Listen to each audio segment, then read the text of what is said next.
tota la sensació del govern que certament la gent veia molt bé aquest projecte. I això ens va donar molta tranquil·litat.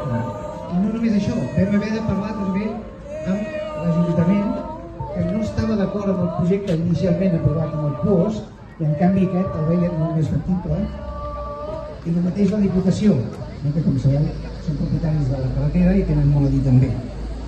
Aleshores, amb tot això, vam aconseguir que a més l'Ajuntament fes una aportació econòmica que obria la que haguéssim hagut de fer nosaltres, sinó com a evident, i tot això ha permès dur endavant aquest projecte.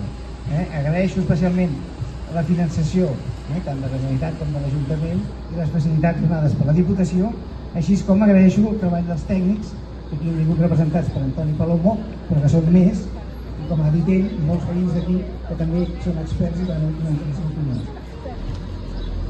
Mireu, ens hem atrevit a fer una intervenció de risc, i ho demostra precisament perquè molts dels que estan avui aquí presents no la veuen clar.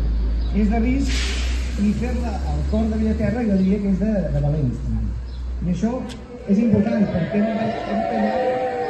hem tallat una vena de circulació que hi havia molta gent acostumada, però per què ho hem fet? Per què ho hem fet?